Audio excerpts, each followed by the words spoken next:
that's just voicing right there. Getting that bass note in, like with the same instrument, is an effective part of voicing with the same instruments. You can take this even farther. So with these chords that we've constructed, we can... Let's forget about this bass tone for now because it's simple, and let's keep this slate as clean as possible from when we go over to our strings. So in our strings, one simple thing we can do is grab all these middle notes here and move them up one octave.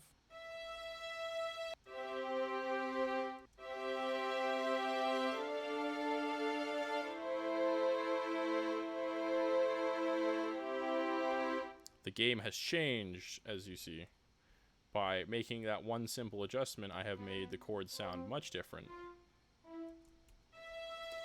And what's cool is you can keep following that. So, say we've got our one up now. Maybe we want to add another tone, but we don't necessarily want to copy this same tone again. What we'd want is maybe find a tone that works nicely with these chords, but is not that. So what we're playing is this.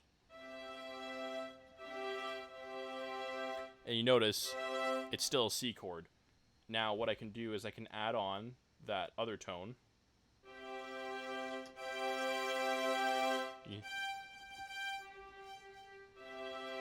Or I can bump it up a few semitones, which is another word for half step.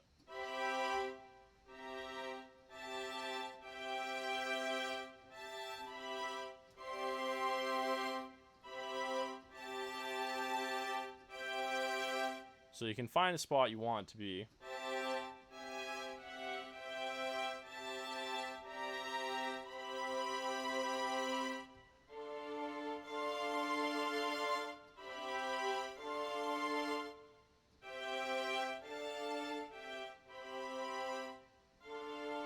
So I kind of like that a bit. So what I was playing is, this would be the octave up from that other note we didn't put up here. So what I did was I went 2 semitones up. And then I can do the same here. So this semitone up would be here, and then we drag it up.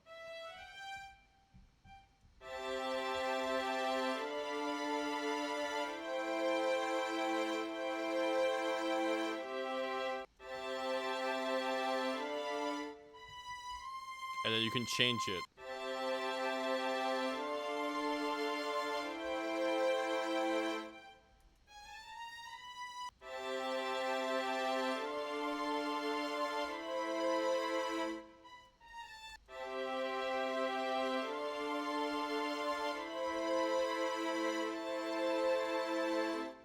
And it's like built in. You basically are adding like a lead to the chord as a way of voicing. So let's try this on the piano now, because the piano gets that full sound out.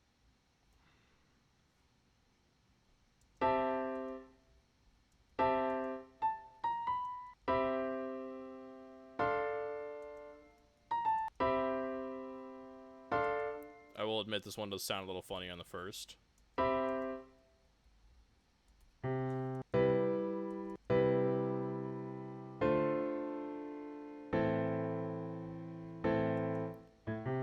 We can bring back that bass we had.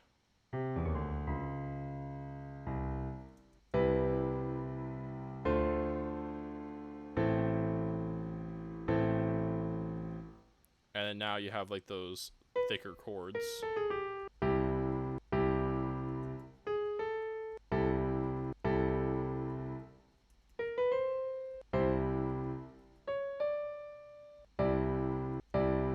Whatever you want.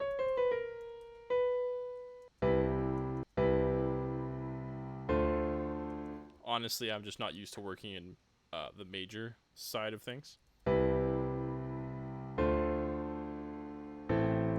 So you could add in stuff now if you wanted, like notes between the chords.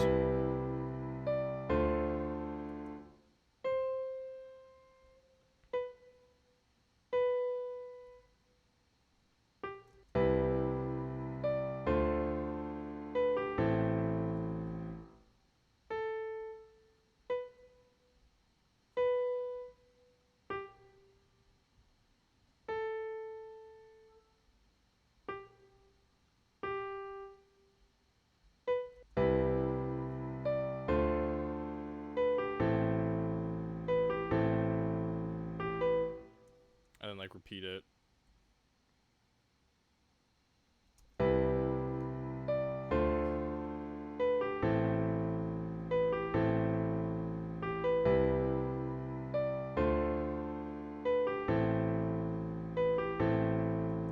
And that's how you go from just having, let's break out the simple chords again. Do a start finish comparison here.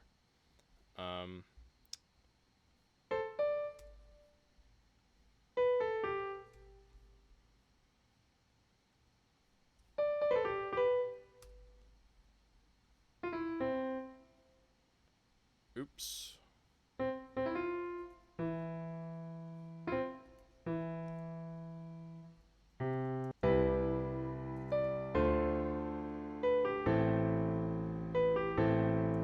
And we started with this. No, not even. We didn't even have the bass in there.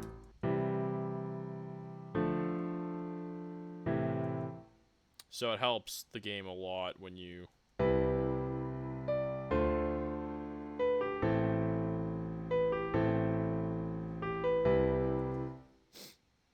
add those extra, when you voice it like that. It very much helps with like chords and stuff too. Like if we were to add a serum, for example, that went to surround, and then just plop this on there, maybe turn down the volume just in case, and then play it.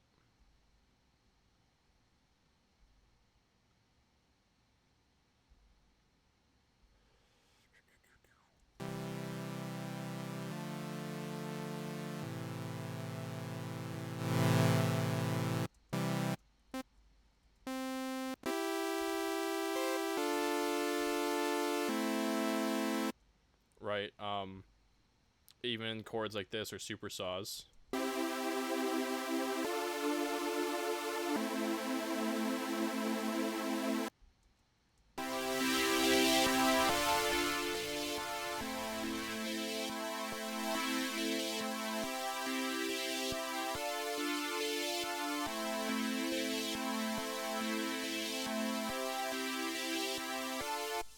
Versus having this in there with this.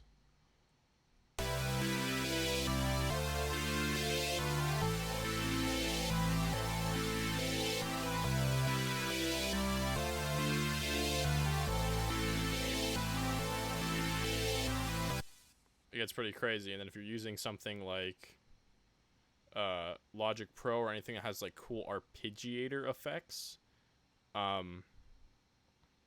you can also get fancy. I wasn't using that one. Let's see if I can find it here.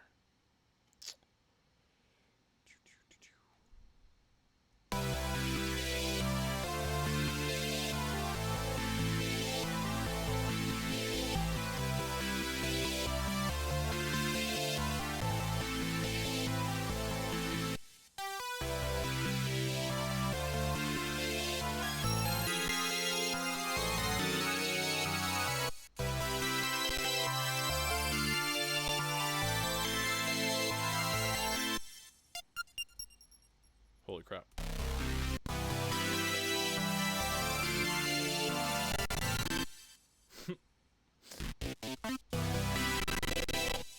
I think this lead might be killing it, but yeah, you can get fancy. And then even with arpeggiators, like if you try using these and then throw in like an arpeggiator,